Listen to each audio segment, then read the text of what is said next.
Hello civil engineers, आपके लिए सीपीडीआई institute लेके आया एस्टिमेशन कॉस्टिंग एंड वैल्यूएशन, जिसमें हम आपको रेट एनालिसिस करना आपको सिखाएंगे।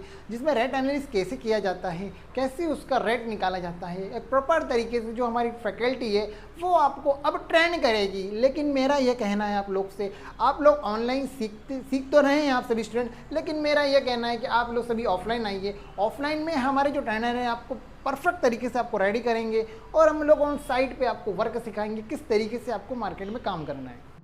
रेट एनालिसिस क्या होता है?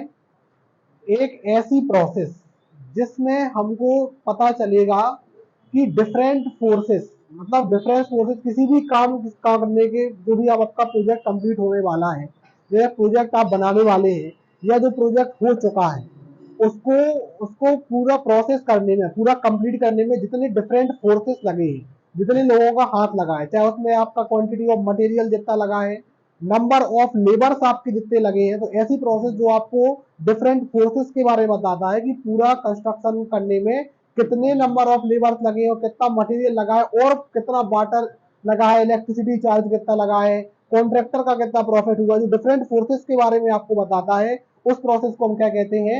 रेट एनालिसिस कहते हैं। तो rate analysis is the process which gives us a quantity of material and number of labors required for completion of the project. Project को कंप्लीट करने में कितने आपके नंबर ऑफ लेबर्स लगे हैं और कितना आपका मटेरियल लगा हुआ है। तो रेट एनालिसिस आपको क्या बताता है? Different forces, different forces for completion of the project.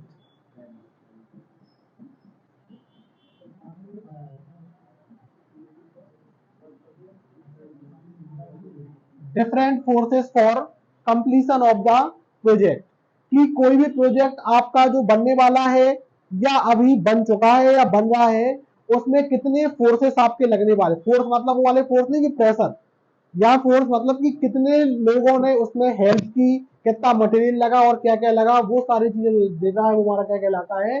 Wait analysis कहलाता है। वेट एनालिसिस में सबसे इंपॉर्टेंट है आपका क्या निकालना? सबसे इंपॉर्टेंट रेट एनालिसिस में number of labours,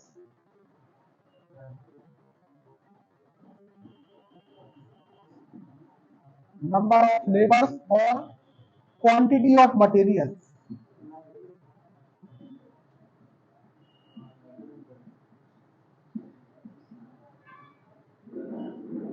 number of labours और क्वांटिटी ऑफ मटेरियल्स, ये आपको निकालना होता है रेट एनालिसिस में। तो पहला है, अब होता है हमारा क्वांटिटी ऑफ मटेरियल्स, हम कैसे निकालेंगे? फिर उसी में एक हमारी पूरी टेबल बनती है, उस पूरी टेबल में हम क्वांटिटी ऑफ मटेरियल्स लेते हैं, फिर हम नीचे नंबर ऑफ लेबर्स लेते हैं, फिर एक इलेक्ट्रिसिटी का चार्ज लेते हैं कि इलेक्ट्रिसिटी आपकी कितनी खर्च हुई, वाटर चार्ज आपका कितना लगा, कितना आपका पानी लगा। उसके बाद में फिर हम लेते हैं कॉन्ट्रैक्टर का प्रॉफिट, कॉन्ट्रैक्टर का प्रॉफिट कितना हुआ, और लास्ट में पूरा हम निकाल के उसमें बता देते हैं। तो ये हमारा होता है रेट एनालिसिस। बात समझ में आई कि rate analysis is a project which gives us a clear information about the different forces which are required for the completion of the project. ये हमको क्लियर इंफॉर्मेशन देता है कि कितने डिफरेंट फोर्सेस हमारे लगे हैं प्रोजेक्ट को कंप्लीट करने के लिए। ठीक है, अब हम देखते हैं purpose of rate analysis. Rate analysis के क्या पर्पज होते हैं? तो पर्पज में भी वही है आपका कि to determine the quantity of material which are required for the completion of the project, कि किसी भी प्रोजेक्ट को, अब क्या होता है, आपका प्रोजेक्ट होता है, एस्टिमेट में हमने क्या लिखा था? पूरा प्रोजेक्ट के बारे में पढ़ा था। Earth work in excavation, concrete in foundation, brick work in sub structure, brick work in super structure, सारी चीजें लिखी थी। उसमें आइटम थे, क्या थे? पर्टिकुलर आइटम थे। तो रेट एनालिसिस में हमको क्या करना है? पर्टिकुलर आइटम लेना है। क्या लेना है? पर्टिकुलर आइटम निकालना, और पर्टिकुलर आइटम का हमको क्या करना है? रेट एनालिसिस करना है कि पर्टिकुलर आइटम में कितने रेट लगे होंगे, उसका रेट एनालिसिस क्या हुआ होगा पर्टिकुलर आइटम का। आइटम बाई आइटम करना है आपको। अब हम आपको आगे बताते हैं, इसके आगे एक इंपॉर्टेंट चीज है, out turn off labours.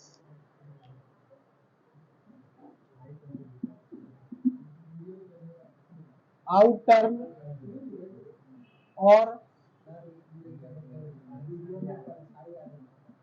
Task of labour. अब आप देखिए, अब आप देखिए आउटटर्न और टास्क क्या होता है लेबर्स के लिए। क्वांटिटी ऑफ मटेरियल तो हम निकाल लेते हैं, आप लोग ध्यान से सुनिए। यहाँ पे क्वांटिटी ऑफ जो मटेरियल होता है वो तो हम फाइंड आउट कर लेते हैं, हम आपको बता देंगे। सबसे इंपॉर्टेंट है आपके नंबर ऑफ लेबर्स निकालना। नंबर ऑफ लेबर्स कहां से निकलते हैं? आउटटर्न और टास्क ऑफ लेबर्स। आउटटर्न और टास्क से। आउटटर्न क्या होती है? एक सीट होती है। देखो, क्वांटिटी ऑफ मटेरियल और नंबर ऑफ लेबर दोनों ही क्या करते हैं? वेरी करते हैं। वेरी मतलब चेंज होते रहते हैं, हमेशा कैसे होते रहते हैं? चेंज होते रहते हैं, place to place, place to place and time to time. आज आपने जो काम किया है, आज लेबर्स अलग लगेंगे, कल आपके अलग लगेंगे। ठीक है, आज आपकी क्वांटिटी ऑफ मटेरियल कुछ अलग है, कल हो सकता है कुछ अलग है, उनके रेट क्या हो जाए? अलग हो जाए। इसके लिए क्या होता है? जो शेड्यूल ऑफ रेट होता है, मैंने आपको बताया था schedule of rate. Schedule of rate क्या होता है था? जिससे अपन क्या करते हैं? किसी भी आइटम्स के रेट निकाल लेते हैं, निकाल लेते रेट। तो शेड्यूल ऑफ रेट से हमको आउट टर्न लेना पड़ता है। या तो आप शेड्यूल ऑफ रेट से ले सकते हो, या फिर आप कहां से सकते हो? अपने एक्सपीरियंस से ले सकते हो। कहां से सकते हो? एक्सपीरियंस से आप ले सकते हो। तो हम आपको एक सीट भेजेंगे, छोटी सी एक सीट है, हम आपको व्हाट्सएप कर रहे हैं। आप देखिए, जो ये आइटम है ये आपके किसमें आते हैं? मीटर क्यूब में आते हैं। किसमें आते हैं? मीटर क्यूब में आते हैं। और जो ये वाले आइटम है आपके, जो किसमें आते हैं? मीटर स्क्वायर में आते हैं। पीसीसी, आरसीसी और ब्रिक वर्क, जब आप इनको कैलकुलेट करोगे तो आपके काय में आएंगे? मीटर क्यूब में आएंगे। Plastering, half brick bed. Half brick bed क्या कहलाता है? आधी आधी दीवार बनाना। ठीक है, अभी आपको बताएंगे कैसे बनानी पड़ती है। Half brick bed, half brick की वॉल बनाना, partition wall, half brick bed. फिर पेंटिंग और फ्लोरिंग, ये किस में आता है? आपका मीटर स्क्वायर में आता है। ये आपका मीटर क्यूब में, ये आपका किस में आएगा? मीटर स्क्वायर में आएगा। अब आपको जो वहां पे रेट दिए गए होंगे, आप रेट देखिए उसमें क्या दिए गए हैं कि यदि आप क्या करते हैं? 10 मीटर क्यूब करते हैं, आरसीसी का 10 मीटर क्यूब करते हैं या पीसीसी का 10 मीटर क्यूब करते हैं, तो अब आरसीसी का जब 10 मीटर क्यूब करते हैं तो हेड मेसन आप कितना लेंगे? हेड मेसन 1/2, मतलब वो केवल आधे दिन के लिए ही आपको कारीगर लगना है। यदि आप कितना काम कर रहे हो? 10 मीटर क्यूब का काम कर रहे हो। कोई 10 मीटर क्यूब का काम तो कराता नहीं है, काम तो आदमी पूरा कराता है। अब हेड मेसन आपका 1/2 है। मेसन आपका कितना है? 8। Sorry, mason 2। मेसन होता है कारीगर, कारीगर। और हेड मेसन कौन होता है? जो उसको क्या करता है? डायरेक्शन देता है, बताता है। ठीक है, इसके बाद मेल मजदूर, मजदूर आपके कितने हैं? 11। कूली बोमैन कितनी है? हाँ सॉरी 16। कूली बोमैन कितनी है? 12। भिस्ती क्या होता है? भिस्ती होता है पानी लाने वाला, जो आपका क्या करता है? पानी लाता है, क्यूरिंग करता है, वो भिस्ती कहलाता है। भिस्ती है 3। Black Smith 8। कारपेंटर, ये ब्लैक स्मिथ की जरूरत नहीं है, यहाँ पे जबरदस्ती की बात कर दी हमने। इसके बाद होती है जो एक टाइप का मजदूर ही होता है, मतलब जो और नीचे के काम करते हैं, वो ब्लैक स्मिथ कहलाते हैं। ठीक है, उसकी जरूरत नहीं है आपको। इसके बाद पेंटर, पॉलिशर, ये आपको कुछ नहीं करना है। आपको केवल क्या देखना है? हेड मेसन, मेसन और क्या?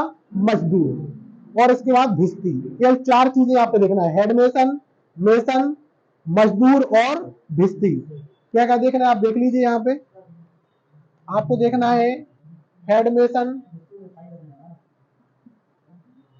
हेड मेसन, मेसन, मजदूर, भिस्ती। आपको केवल इतने देखना है। हमने आपको पहले ही बताया था कि जो आप नंबर ऑफ लेबर्स लेंगे, नंबर ऑफ लेबर्स आप कहां से लेंगे? आउट टर्न ऑफ लेबर्स से लेंगे। और आउट टर्न ऑफ लेबर्स आपका या तो आपको एसओआर में मिलेगा, आईएस कोड में मिलेगा, और या फिर आप अपने एक्सपीरियंस से ले सकते हैं कि एक काम में कितने वर्कर्स आपको लेबर लगेंगे। ठीक है, अपन लिख देते हैं। क्या होता है जब भी एस्टीमेट बनता है, जब भी एस्टीमेट बनता है तब कैसे लिया जाता है? एसओआर के हिसाब से लिया जाता है। 1/2 है तो 1/2 ही लिया जाएगा। यदि कितना है? अभी 10 मीटर क्यूब के बात हो रही है, यदि 20 मीटर क्यूब के बारे में बात हो तो 1/2 से कितना हो जाएगा? वो 1 हो जाएगा। ऐसा होगा ना? तो अपन उसी के हिसाब से लिख देते हैं, लेकिन वास्तव में क्या आप आधे दिन के लिए बुलाओगे किसी को? कोई आएगा क्या आधे दिन के लिए? कोई नहीं आएगा। और ना कोई 10 मीटर क्यूब का काम करवाएगा। इतना छोटा सा काम के लिए थोड़ी तुम सबको बुलाओगे, बारात बुलाओगे, एक ही आदमी से काम करा लोगे। ठीक है, तो करते अपन कैसे हैं, अपने हिसाब से करते हैं। तो अभी अपन जो रेट एनालिसिस का हम आपको बताएंगे, वो हम आपको अपने हिसाब से बताएंगे, अपन को अंदाज से कितना ले लेना है उसको देखना है, अपने अंदाज से ले लेना है। तो आपको हेड मेसन, मेसन, मजदूर, भिस्ती, इसके बाद आता है स्कैफोल्डिंग। स्कैफोल्डिंग मतलब क्या होता है? स्कैफोल्डिंग, हाँ, वुडन पोल्स जो हमने आपको बताई थी, बल्ली, ठीक है, राफ्टर, ठीक है, ये सब चीजें होती है, क्या कहलाती है? स्कैफोल्डिंग कहलाती है। और इसके बाद लास्ट में आपका आता है सनराइज। क्या आता है? सनराइज। सनराइज मतलब उन लोगों ने जो पान गुटखा वगैरह खाया, थोड़ा मोड़ा जो भी खाया वो भी अपन लगा लेंगे, गुटखा वगैरह, सिगरेट पी ली, पान खा लिया, थोड़ा बहुत जो भी कर लिया, चाय पी ली, हल्का फुल्का अपन हर के हिसाब से अपन ले लेते हैं थोड़ा। ठीक है, तो आपको इस हिसाब से आपको क्या करना है, देखना है। ठीक है, जैसा इसमें लिखा है वैसा आपको उसको केवल देख लेना है कि कितना कितना लेना है, और फिर आपको इसमें मिला लेना है। जैसे आप, जरूरी नहीं है कि आप मजदूर भी ले लो और वुमेन वुमेन मजदूर भी लो, हमें नहीं लेना वुमेन मजदूर, भाई हमें वुमेन मजदूर नहीं लेना है, हम आदमियों से ही काम करा लेंगे, सस्ते सस्ते होते ना, हमें नहीं लेना, मानो मजदूर से काम करा लेंगे अपना, तो हमारे ऊपर डिपेंड है ना। तो हम आपको, तो भाई कॉस्ट बढ़ेगी तो अपन कुछ नंबर्स भी तो कम कर देंगे, वो नंबर से जो कुछ कम करेंगे, तो उसके हिसाब से अपन रेट एनालिसिस बनाते हैं। इतनी बात समझ में आ रही कि ऊपर से आ रही? आ रही, सभी को आ रही कि रेट एनालिसिस में क्या होता है, डिफरेंट सोर्सेस होते हैं for the completion of the project, या फिर अपन का है for a particular item. Particular item में जो अपन ने मेजरमेंट शीट बनाई थी, एब्स्ट्रैक्ट शीट बनाई थी, उसमें जो हमारे पर्टिकुलर आइटम आ रहे थे, वही आइटम रेट एनालिसिस से हम कैसे निकालते हैं, ये हमको यहाँ बनाना सीखना है। कि दीवार बनी तो दीवार में कितना क्या हुआ, इसके बाद उसमें दीवार के बाद उसमें प्लास्टरिंग हुई, तो प्लास्टरिंग में कितना मोर्टार लगा, दीवार में कितने ब्रिक लगे, मोर्टार लगा, प्लास्टरिंग में कितना लगा, कॉलम में कितना लगा, बीम में कितना लगा, स्लैब में कितना लगा, यही सारी चीजें अपन को बना के देखना है। और करने के बाद अपन साइड में चलेंगे और साइड में देखेंगे कि कॉलम आपको बता देंगे, अपने मन से आप लोग निकाल के बता देंगे। ऐसा अपन को सीखना है। अभी तो हमने आपको मटेरियल के बारे में कुछ बताया नहीं है, नॉर्मल इतना बताया है कि किस तरीके से अपन मीटर क्यूब, मीटर स्क्वायर में सारी आइटम लेते हैं। ठीक है, इतना लिख लो, अभी लिख लो इतना।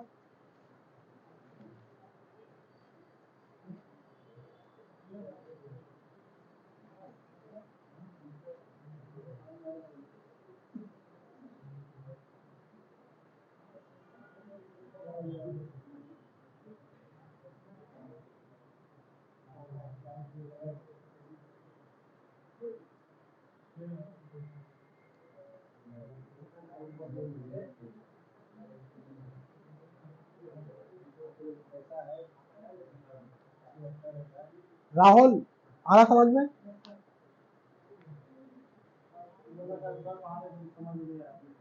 अच्छा, आप लोगों को पहली बार आया? कल आए थे? कल तो नहीं आया होगा, समझ में वाला है कैसे किया अपन, आया ना? पढ़ते जाओ और बताना पर प्रॉब्लम आए, ठीक है?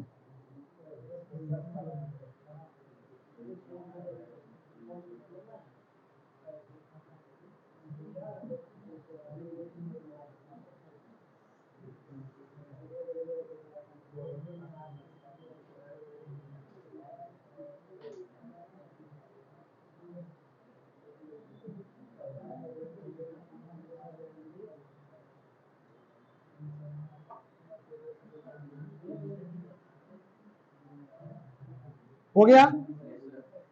इसके बाद आप देखिए अपन कौन से स्टेप से करते हैं rate analysis.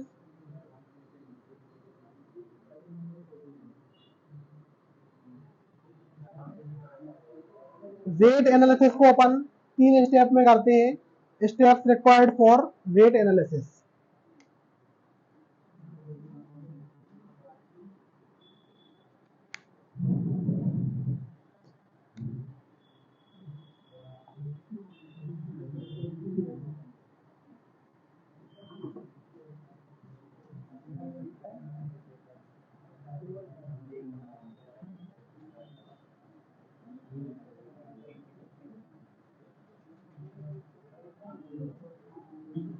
Steps required for rate analysis. Rate analysis के लिए कौन कौन से स्टेप्स आपको लगते हैं, ठीक है। सबसे पहले आप क्या करते हैं, एस्टिमेटिंग क्वांटिटी ऑफ मटेरियल। सबसे पहले आप क्या करेंगे, एस्टिमेटिंग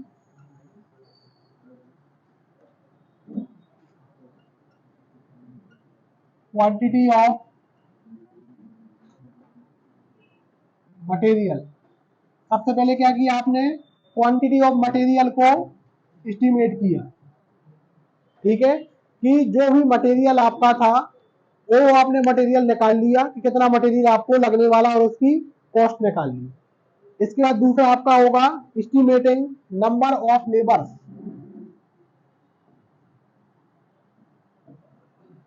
फिर आप करेंगे एस्टिमेटिंग नंबर ऑफ लेबर्स, कितने लेबर्स आपको लगेंगे। सबसे पहले आपने क्या निकाला, क्वांटिटी ऑफ मटेरियल निकाल लिया, फिर आपने नंबर ऑफ लेबर्स निकाल लिए, फिर आप क्या करेंगे, कॉन्ट्रैक्टर प्रॉफिट। थर्ड आप करेंगे कॉन्ट्रैक्टर प्रॉफिट, कि कॉन्ट्रैक्टर को कितना प्रॉफिट हुआ है या कॉन्ट्रैक्टर को कितना प्रॉफिट होने वाला है। इन आप 3 फेज में रेट एनालिसिस को आप फाइंड आउट करते हैं, ठीक है, ये आपको याद रखना है। कई लोग क्या करते हैं, रेट एनालिसिस की अलग अलग टेबल बनाते हैं, लेकिन अपन को एक टेबल में ही काम करना है। टेबल के अपन पार्ट कर देते हैं, 3 पार्ट में टेबल होती है। पहला पार्ट होता है क्वांटिटी ऑफ मटेरियल, दूसरा पार्ट होता है नंबर ऑफ लेबर्स और तीसरा पार्ट होता है कॉन्ट्रैक्टर प्रॉफिट वाला।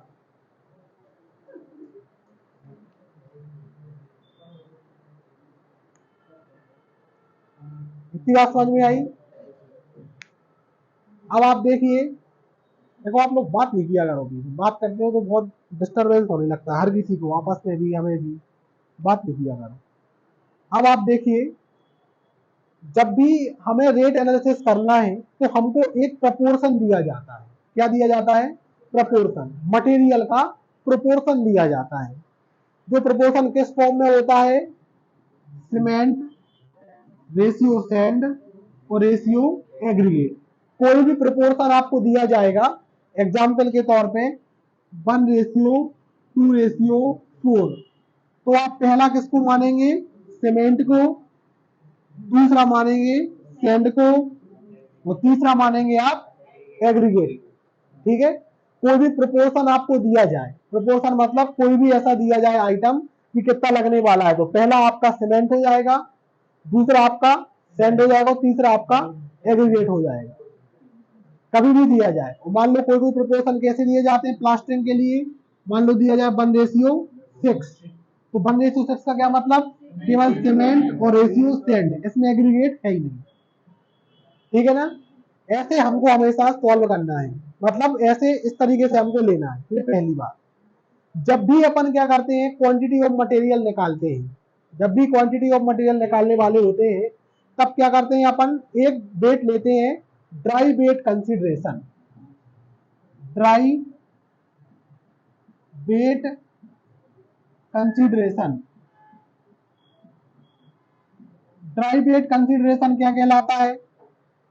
आपने देखा होगा घर में मम्मी लोग क्या करती हैं, आटा गूंथती हैं, तो आटा कितना, पूरी परात में इतना सारा ले लिया जाता है, बहुत सारा ले लिया जाता है परात में, और जब आप उसमें क्या डालते हो, पानी डालते हो, तो गूंथ लेते हो, तो गूंथने के बाद वही आटा जो पूरा फैला हुआ था वो कैसे बन जाता है, बिल्कुल छोटे से लोई में वो कन्वर्ट हो जाता है। तो इतना फैला हुआ था, अब क्या हो गया, थोड़ा सा बन गया। वो क्यों बन गया, क्योंकि जो फैला हुआ था वो उसका क्या था, क्या था, उसका ड्राई फॉर्म था, और जो पानी डालने के बाद जो बचा मिक्सचर हुआ वो क्या आ गया, उसका वेट फॉर्म आ गया, मतलब गीला हो गया। तो जो भी मटेरियल हमारे होते हैं वो जब बनने के बाद में कैसे होते हैं, हमारे वेट फॉर्म में होते हैं, और बनने के पहले कैसे होते हैं, ड्राई फॉर्म में। तो हम किसको लेते हैं, ड्राई वेट कंसिडरेशन लेते हैं। ड्राई वेट कंसिडरेशन मतलब जो भी आप मटेरियल लोगे उससे DWC का आप क्या कर दोगे, मल्टीप्लाई कर दोगे, क्या कर दोगे, मल्टीप्लाई कर दोगे DWC का, मतलब जो भी आपने लिया, मान लो आपने सीमेंट लिया और किसके लिए लिया, प्लास्टरिंग के लिए लिया, प्लास्टरिंग के लिए, तो हर वर्क के लिए ड्राई वेट कंसिडरेशन अलग अलग होता है। हर वर्क के लिए ड्राई वेट कंसिडरेशन कैसा होता है, अलग अलग होता है। प्लास्टरिंग के लिए आप, प्लास्टरिंग के लिए कितना होगा, 2 होगा मान लो, एग्जाम्पल के तौर पर प्लास्टरिंग के लिए कितना है, 2 है। आपको कितने बैग्स लेने हैं, आपको लेने हैं 30 बैग चाहिए, 30 बैग चाहिए, लेकिन आप किसके लिए कर रहे हो, प्लास्टरिंग के लिए कर रहे हो, आप कितने लोगे, 30 × 2 कितने ले लोगे, 60 बैग लोगे। ऐसा हम आपको बताएंगे आगे चल के, लेकिन अभी हमने आपको केवल आपको याद दिलाया है कि ड्राई वेट कंसिडरेशन अपन को करना पड़ता है कि अभी हमने मटेरियल बहुत सारा लिया, कितना लिया, बहुत सारा ले लिया मटेरियल, और जब पानी में मिलाओगे तब 100 मीटर क्यूब लिया, पता चला पानी में मिलाया वो कितना बचा, 50 मीटर क्यूब बचा। ऐसा ही होता है ना, बहुत सारा आटा लेते हैं, भूनने का छोटा थोड़ा सा बनता है, जब अपन मसाला बनाते हैं तो इतनी सारी अपन सीमेंट ले लेते हैं, उसके ऊपर सैंड डाल देते हैं, फिर एग्रीगेट डाल देते हैं, उसका मिक्सचर करते हैं, मिक्सचर करने के बाद बिल्कुल सिकुड़ जाता है, थोड़ा सा आ जाता है, उसी को अपन क्या कहते हैं, ड्राई वेट कंसिडरेशन कहते हैं। ठीक है, तो हर मटेरियल के लिए ड्राई वेट कंसिडरेशन कैसा होगा, अलग अलग होगा, चाहे आप कोई भी पर्टिकुलर आइटम कर रहे होंगे, हर आइटम के लिए ड्राई वेट कंसिडरेशन आपका कैसा होगा, अलग होगा, डिफरेंट होगा। इतना लिख लो, अभी लिख लो इतना, समझ में आ गया ये ड्राई वेट कंसिडरेशन। अब एक अपन को करना है न्यूमेरिकल, लेकिन न्यूमेरिकल करने के पहले हम आपको बता देते हैं क्या करना है हमको, नहीं तो आपको डायरेक्ट है, लिख लो ये,